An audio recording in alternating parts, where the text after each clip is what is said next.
Hi hi. So இன்னைக்கு எபிசோட்ல வந்து டிக்கெட் டு ஃபினாலே வந்து இன்ட்ரடியூஸ் பண்ணி அந்த காம்படிஷன்ஸ்லாம் ஆரம்பிக்குதுன்னாங்க. ஆரம்பிக்கும் போது அமர்க்கலமா இருக்கும்னு பார்த்தா மொக்கையா இருந்துச்சு. கண்ணை கட்டி விட்டு 3 வாட்டி சுத்தி விட்டு இதெல்லாம் வந்து இந்த கார்னிவல் கேம்ஸ்ன்னு வாங்கல்ல, பர்த்டே பார்ட்டிஸ்லாம் வந்து பாப்பாங்களுக்குலாம் பண்ணுவாங்க. இத டிக்கெட் டு ஃபினாலேயோட ஒரு டாஸ்க்னு சொல்லி வைக்கிறீங்களே, இது என்னன்னு சொல்லலாம்? ரொம்ப சௌந்தர்யா ஆடணும். சௌந்தர்யா ரொம்ப புலம்பிட்டு இருந்தாங்கல்ல, எனக்கு படிப்பும் வரல, மேத்ஸும் வரல, கவுண்டிங்கும் வரல, ஸ்ட்ராட்டஜிஸும் வரல, மெமரி பவரும் இல்ல, அது இதுன்னு புலம்பிட்டு இருந்ததுனால அந்த மூதேவி அப்படின்னு அவங்களே சொல்லிக்கிட்டாங்க. இதுக்கு மேல ஒரு ஈஸியான கேம் உனக்கு முடியுமா அப்படின்னு கொடுத்தாங்க. ஆனா பெரிய ஸ்ட்ராட்டஜிக்கல் பிளேயர்லாம் ஒன்னும் பண்ண முடியாம, அதுவும் குமரன் பண்ணாரு பாருங்க, அது பயங்கரமா இருந்தது. குமரனும் ஜாக்லினும் கராத்தே கிட்ல பண்றது தானே அந்த பையன் பண்ணுவானே, அதை தானே அவன் பண்ணான். அது கராத்தே கிட்ல அந்த பையன் பண்ணுவான் டிராகன், அதையே பண்ணிட்டு கான்சென்ட்ரேஷன் அப்படின்னு அந்த கராத்தே கிட்ட ரொம்ப நல்லா பாத்துருக்காரு. அது உங்களுக்கு பிடிச்ச படம்னு நினைக்கிறேன். ஆக மொத்தத்துல எனக்கு பார்த்தா செம காமெடியா இருந்தது. ஆனா எல்லாரும் என்ன பண்றாங்க அந்த படத்துலயே அதான் நடக்கும். ஆமா, அவன் இப்படி பண்றான்றதுனால தானே எதிராளிங்க எல்லாம் வந்து அதை அப்படியே பாப்பாங்க. அதனாலதான் கான்சென்ட்ரேஷன் போயிடும். அதனால அவர் அதை வந்து அதை ஃபாலோ பண்ணிருக்காரு. Very good, very nice, good. So Muthukumaran, so all the best. மத்தவங்க உட்கார்ந்து எனக்கு தெரிஞ்சு எல்லாருமே ஒவ்வொரு மூளைய புடிச்சுக்கிட்டு பேச ஆரம்பிச்சிட்டாங்க. 5 மாறிடுச்சு, 5 இல்ல 6 நாளா மாறிடுச்சு. ரயான் அந்த சைடு போயிட்டாரு. எந்த பக்கம்? விஷால் கூட இல்லையே. இப்ப நீங்க பார்த்தப்போ அவரு இந்த பக்கமும் இருக்காரு, அந்த பக்கமும் இருக்காரு. நியூட்ரல் ஆகுது. நியூட்ரல் எல்லாம் ஒண்ணும் இல்ல. அவர் இங்க என்ன பண்றாங்க, அங்க என்ன பண்றாங்க, அதான் சொன்னாங்கல்ல. என்ன பண்றாங்க இதையும் கேட்கணும், அங்க பண்றாங்க அதையும் கேட்கணும். அவங்க ஸ்ட்ராட்டஜி புடிச்சிங்க, இவங்க ஸ்ட்ராட்டஜி புடிச்சிக்கணும். லாஸ்ட் இன்னைக்கு ஒரு கேம்ல ஒண்ணும் பண்ணல, யாருமே ஒண்ணும் பண்ணல. ஆக்சுவலா ஜாக்லின் வந்து முத்துக்குமரன் இவங்க 2 பேர் அட்லீஸ்ட் அந்த பலூன் இது பண்றதாவது முத்துக்குமரன் ஏதோ பண்ணாரு.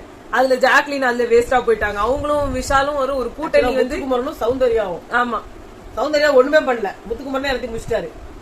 அந்த இதுல வந்து அதான் அவங்கள எகிரி குதிச்சு பலூன்ல இருக்க காத்தெல்லாம் எடுக்க சொன்னா அவர் மேல எகிரி குதிச்சு அவர் உடம்புல இருக்கிற காத்த வெளில எடுத்துலான்னு பாத்துருப்பாங்க. என்ன காலையில பூரா பேசிட்டே இருந்தாங்க. இந்த டாஸ்க கூட ஒரு ப்ரோமோவா போடணுன்ற அளவுக்கு கூட நம்ம பிக் பாஸ் யோசிக்கல.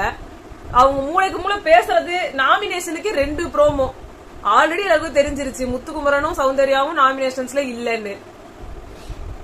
இத காட்டுறதே இல்ல, ஓபன் நாமினேஷன் வச்சு ஏன் இவங்க 2 பேரும் வரல அப்படின்னு நமக்கு காட்டுறாங்க. வேற ஒண்ணும் கிடையாது. அதுக்கு எதுக்கு 2 ப்ரோமோ? அதான் 2 ப்ரோமோ. அதுக்கப்புறமா வந்து சௌந்தர்யா உட்கார்ந்து பேசிட்டு இருந்தாங்க. அவங்க எப்பயுமே இதேதான் பேசிட்டு இருக்காங்க. ஏதோ புதுசா காட்டுற மாதிரியே ப்ரோமோ வச்சு ஒண்ணு பண்ணி, ஃப்ரெண்ட்ஷிப் வச்சு ஒண்ணு பண்ணி, இதையே இப்படியே 4-5 வாரமா ஓட்டுற போறாங்கன்னு நினைக்கிறேன். திருப்பி திருப்பி திருப்பி வேற எதுவும் அவங்களுக்கு பேசுறதுக்கே அந்த டாபிக் இல்ல. அவர் வந்து கூட போய் விஷால் கூட வர போய் உட்காந்துட்டாங்க. ஆமா. சோ அப்ப அவங்க ஃபுல் கான்சென்ட்ரேஷன் வந்து ஜாக்லின் மேல மட்டும்தான். சோ அந்த ஒரு விஷயத்தினால எல்லா இதுவுமே வந்து அடிபட்டுருச்சு. இதுல இன்னொரு ஹைலைட் வந்து என்னதுன்னா, இவங்க எல்லாம் என்ன பேசுவாங்க, ஜாக்லின் டீம்லாம் உட்காந்து என்ன பேசுவாங்கன்றத வந்து விஷால் கணிச்சு பேசிட்டு இருந்தாரு பாருங்க. ஐயோ பைத்தியக்கார மாதிரி எங்க எல்லாரும் உட்காந்து எனக்கு முடியல ஸ்டார்டிங். அதுவும் லைவ் பார்த்தவங்க எல்லாம் மகான்கள். சீரியஸா லைவ்ல உட்காந்து இந்த எந்த கன்றாவையும் கேட்கவே முடியல. கொஞ்ச நேரத்துக்கு அப்புறம் டாஸ்க் ஒன்று ஆரம்பிச்சாங்க. அதுதான் குரோசரி டாஸ்க்குக்காக வந்து ஒரு பெரிய ஜிம் பால் மாதிரி இருக்கிற ஒண்ணுல இருந்து காத்த வெளில எடுக்கணும்னு சொல்லி ஒரு டாஸ்க் கொடுத்தாங்க.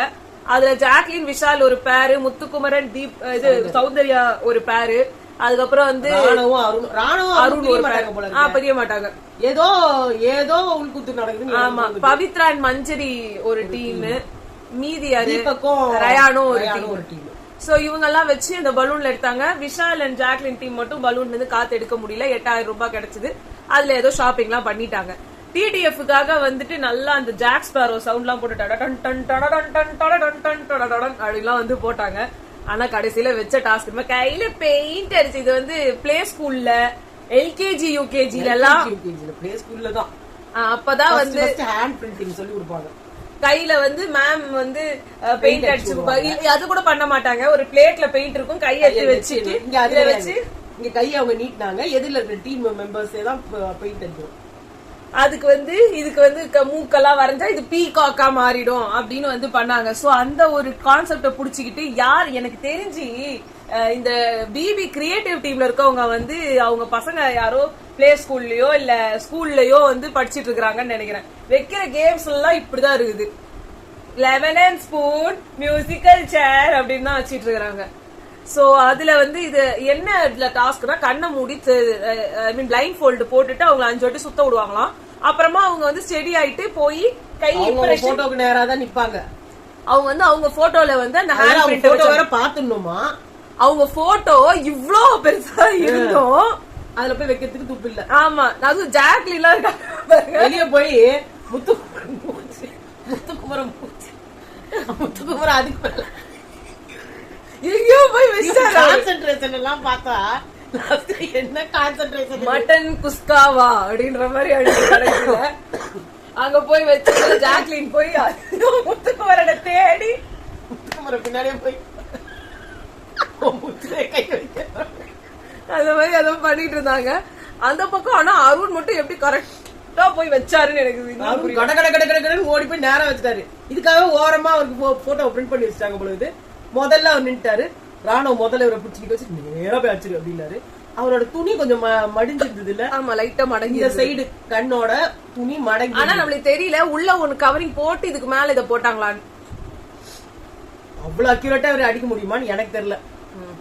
எல்லாரும் ரெண்டாவது ரவுண்ட்ல வந்து சௌந்தர்யா தான் சூப்பர் கரெக்டா போய் பக்கத்துல ராணுவ மூஞ்சில தப்பா அடிச்சாங்க. அதுல கூட அந்த டீமுக்கு சம லக்கு. அருணுக்கு 2 பாயிண்ட்ஸ் அண்ட் ராணுவுக்கு 2 பாயிண்ட்ஸ் கிடைச்சிருக்கு. சரியான டீம்மேட்ஸா இருக்காங்க இப்ப ராணுவும் அருண். அதுல சொன்னாரு ராணுவ என்ன அருண் நீ அப்படின்னு கோச்சுக்கிட்டாரு. டேய் கடவுளே உன் பக்கம் இருக்காருடா.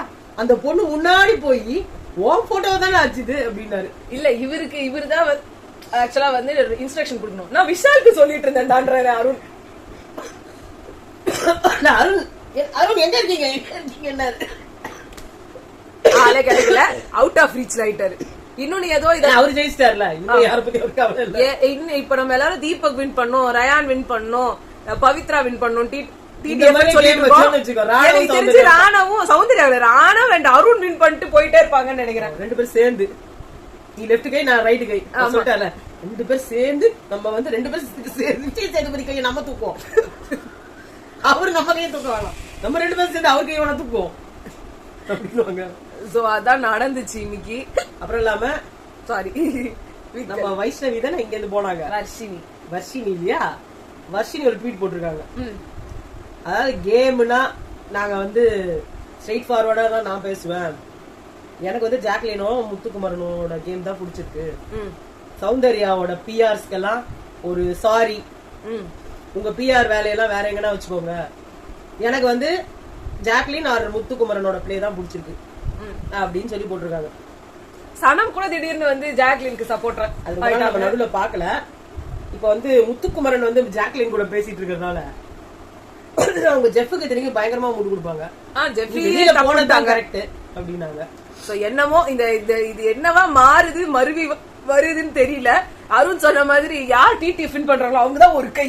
ஆமா அடுத்த கை மக்கள் ஓட்டு போட்டு எடுத்துட்டு வர கை. ஆமா கை. அது கையா தாமரையா? ஒரு சைடு கை ஒரு சைடு தாமரையா? என்னமோ ஏதோ பாலிடிக்ஸ் எல்லாம் கூட உள்ள நடக்குதுங்க. BJP supporters தான்றாங்க ராணுவுக்கு. அவர் பார்த்தா ஒரு நாள் பார்த்தா அங்க கனிமொழி அவங்க மேடம் அவங்க கூட ஒரு போட்டோ எடுத்து போட்டிருக்காரு. ஒரு நாள் பார்த்தா எடப்பாடி பழனிசாமி அவரு சாரோட ஒரு போட்டோ போட்டு வச்சிருக்காரு. ஆனா அவர் வந்து பிஜேபி சப்போர்டர்ன்றாங்க. உண்மையில அவர் யாரு தெரியல. அவங்க அப்பா யாருன்னு தெரியல. நான் என்ன பண்ணாலும் எங்க அப்பா கொண்டாந்துருவாரு அப்படின்ற மாதிரி அவர் பேசுறாரு. பாப்போங்க என்னதான் ஆகுது அப்படின்ட்டு. இப்பத்திக்கு இதுதான் இருந்தாலும் எங்க அப்பா என்ன காப்பாத்திருவாரு அப்படின்ற மாதிரி அவர் பேசுறாரு. சூப்பர் சூப்பர் கரெக்டாவே சொல்றாங்க. அதனாலதான் அவர் தைரியமா சொல்றாரு பாரு. அவன்லாம் ஒரு ஆளு, இவன்லாம் வந்து என்ன இரிட்டேட் பண்ணிட்டு உட்காந்துட்டு இருக்கான். நான் நினைச்சா என் பவருக்கு அவனையே மாத்திடுவேன், தூக்கி போட்டு மெச்சிருவேன் அப்படின்ற மாதிரி பேசுறாரு. எனக்கு சொல்லும் போதுதான் உத்தம புத்திரன்ல இமோஷனல் ஏகாம்பரம் இருப்பாருல, என் பவர்ஸ் எல்லாம் வச்சு நான் ஒரு புது யூனிவர்சிட்டியை கிரியேட் பண்ணுவேன், ஸ்கிரிப்ட்ல இல்லாத டயலாக் எல்லாம் நீ எப்படி பேசலான்ற மாதிரி இவர் அங்க சீன் ஓட்டிட்டு இருக்காரு. பாப்பா என்ன நடக்குதுன்னு. அவராலதான் ஓடுதுன்ற மாதிரி எல்லாம் நினைச்சிட்டு இருக்காரு. பாக்கலாம் நாளைக்காவது உருப்படியான டாஸ்க் வருதான்ட்டு. அதுவும் அந்த நான் சொன்ன வெங்காயம் அறிகிற டாஸ்க் மாதிரி நல்லா பீன்ஸ் குடுத்துருங்க. சின்னதா பீன்ஸ் அறியணும், பொரியலுக்கு வந்து சின்ன சின்னதா வேணும் அப்படின்னு வந்து சொல்லிடணும். அதுக்கேத்த மாதிரி அவங்க பண்ணணும். பாக்கலாம் எப்படி நடக்குதுன்னு சொல்லி உங்களை நாங்க இதோட வந்து கண்டு சொல்லணும். நடுவுல சௌந்தர்யாவை வந்து போய் கேட்டாங்க முத்துக்குமரன்ட்ட, நீங்க வந்து என்ன முத்துக்குமரன், நான் வந்து ஒரு புளிக்குழம்பு செஞ்சேன் அது நல்லா இருந்துச்சுல்ல, சும்மானா சொல்லக்கூடாது. ஏதோ கொஞ்சம் உப்புலாம் கொஞ்சம் கம்மியா இருந்தது, மத்தபடி நான் செஞ்சது நல்லா தானே இருந்தது. முத்துக்குமரன் சத்தியமா நல்லா இல்லம்மா, சத்தியமா நல்லா இல்ல. இந்த பேச்சுக்கு கூட நான் சொல்ல மாட்டேன். அது எப்படி நீங்க அப்படி சொல்றீங்க? உண்மையிலே நல்லா இல்லைன்னா நல்லா இல்லன்னு தான் சொல்லுவாங்க. நான் உங்க இங்க எல்லாரையும் பார்த்து கொஞ்சம் கொஞ்சமா கத்துக்கிட்டு எல்லாத்தையும் எப்ப அது டாஸ்க் எல்லாம் முடிஞ்சு 13 வாரம் முடிஞ்ச உடனே பிக் பாஸ் ஹவுஸ்ல எல்லாரையும் தங்க வைங்க. நம்ம சௌந்தர்யா மேடம் புக்கு போட போறாங்க. அப்ப ஒரு புக்கு கொடுத்தாங்கல்ல, அந்த ரெசிபிஸ் எல்லாம் போறதுக்காக சௌந்தர்யா கூடவே நீங்க இருக்கணும், அவங்களுக்கு சமையல் கத்து கொடுக்கணும். பிக் பாஸ் என்ன ரூல்ஸ் போட போறாங்க? இல்ல இல்ல, அவங்க அது சொல்லிட்டு இருக்காங்க. இன்னொரு இடத்துல சௌந்தர்யாட்ட போயிட்டு அவங்க சொன்னா, நீதான் எனக்கு வந்து பெரிய ஹிண்ட்ரன்ஸா, என்னோட இதுல வந்து பெரிய தடையா நீதான் இருப்ப என்னோட வெற்றியில. யார் சொல்றது? முத்துக்குமரன் சொன்னாராம் சௌந்தர்யா கிட்ட. சோ அதை உட்காந்து வைரல் பண்ணிட்டு இருக்காங்க. இது இப்படி ஒரு ஆங்கிள் நீங்க பாக்கலாம்ல. பயப்படுறாரு முத்துக்குமரன், பயப்படுறாரு. அதான் நான் சொல்றேன், இந்த ஆங்கிள் பாக்கலாம்ல. இவங்க வந்து இவரு ஓட்டு வாங்குறதுல, அவங்க பிஆருக்கு இவங்க பிஆருக்கு சண்டை வர்றதுல இவங்களுக்கான இடையூறா அவங்க வந்து நிக்கலாம் இல்லையா? அட்லீஸ்ட் அவராவது ஏதோ கேம் பிளே பண்ணிட்டு பிஆர் ஒர்க் இருந்தா கூட ஒரு அர்த்தம் இருக்குது, நியாயம் இருக்கு. இவங்க எதுவுமே பண்ணாம அதாவது இன்னைக்கு என்ன தெரியுமா பண்ணாங்க, நான் கிச்சன் இன்சார்ஜா இருப்பேன் அப்படின்னாங்க. சரி இருந்துட்டு போ அப்படின்னாங்க. கிச்சன்ல என்னென்ன வேணும் அது இவனே முத்துக்குமரன் கேட்டாரு, என்னென்ன வேணும் சமைக்கிறதுக்கு நம்மளுக்கு தெரியுமா, என்னென்ன பொருள் இவ்வளவு நம்ம வீட்டுக்கு வேணும் தெரியுமா அப்படின்னா, இதெல்லாம் கேட்க கூடாது ப்ரோ, நான் கொஞ்சம் கொஞ்சமா கத்துக்குவேன். 7 kg ரைஸ். நீங்க ஒன்னொன்னா கத்துக்கிட்டு நீங்க பொறுமையா நீங்க வீட்டுல போய் சமைங்க. கிச்சன் இன்சார்ஜ் அவங்கதான், நான் தான் வந்து இது எடுப்பேன். உட்காந்து சொல்லுவாங்களே ஜாக்லின் மட்டும் தான் பெரியவளா, எனக்கும் தெரியும் அப்படின்ற மாதிரி விஷால் கல்வி விட்டுருப்பாரு தெரியல. நான் தான் எடுப்பேன். நாங்க சரி போய் என்னென்ன வேணும் தெரியுமா, நான் கத்துக்கிறேன் அப்படின்னாங்க. உடனே தீபக் சரி வானாரு. தீபக் போய் உட்காந்து தீபக்கே சொல்லிட்டு இருக்காரு, இவங்கள இப்படி உட்காந்தாங்க இப்படி உட்காந்து தலையில உட்காந்துனாங்க. புரிஞ்சு போச்சு. அங்க பார்த்தா ரயான் வந்து என்ன சொன்னாரு, நான் கூட நல்லா மேக்ஸ் போடுவேன் அப்படின்னு சொல்லிட்டு அவரு போட ஆரம்பிச்சிட்டாரு. அப்புறம் அங்க முத்துக்குமரனும் அவரும் சேர்ந்து மேக்ஸ் போட்டு அதை இது பண்ணாங்க. இப்ப எதுக்கு இந்த போட்டி போறாம எல்லாம் எனக்கு புரியல. எல்லாம் முடிஞ்சுட்டு கேமோட கடைசி நேரத்துல தான் எல்லாருக்கும் ஞானோதயமா. சௌந்தர்யாக்கு அப்பதான் ஞானோதயம் இப்பதான் புரியுது. இப்ப ஃபர்ஸ்ட்ல இருந்து எல்லா கோட்டையும் அழிச்சிட்டு ஃபர்ஸ்ட்ல இருந்து கேம் வச்சுக்கலாமா? நம்ம என்ன பண்ணுவோம், இனிமே ஒவ்வொரு டாஸ்க்கும் இப்படியே பண்ணுங்க. லெமன் அண்ட் ஸ்பூன், நான் மியூசிக்கல் சேர் இப்படிதான் நான் வைப்பேன், அப்படின்னா தான் என்னால ஜெயிக்க முடியும் அப்படின்ற மாதிரி கொண்டு வந்துருவாங்க போல இருக்கு. என்னமோ பண்ணிட்டு போவாங்க. ரொம்ப கேவலமா டாஸ்க் எல்லாம் கொடுத்தீங்கன்னா பாக்கிறதுக்கே புரியல. ஆமா, ஆல்ரெடி இப்போ வந்து 31 நாளைக்கு 31ஆம் தேதிக்கு உடனே பிளான் போட்டுட்டு. ஆமா, அது வந்து நியூ இயர்ஸ் ஈவ்னு சொல்லி அந்த டாஸ்க் எதுவும் வைக்க போறது இல்ல. 1ஆம் தேதி நியூ இயர் அப்படின்னு அதுக்கும் டாஸ்க் வைக்க போறது இல்ல. அப்படி இப்படின்னு சனிக்கிழமை நியூ இயருக்கு அடுத்த நாள் அப்படின்னு அன்னைக்கும் டாஸ்க் வைக்க போறது இல்ல. 3ஆம் தேதி நியூ இயர் 2 நாள் தான் ஆச்சு முடிஞ்சு, இன்னைக்கு போய் டாஸ்க் வைப்பாங்களா? இப்படியே சொல்லிட்டு இந்த வாரம் பூரா போன வாரம் மாதிரி உட்கார வச்சு சாப்பாடு போட்டு டெய்லி பார்ட்டி கொடுங்க சார்.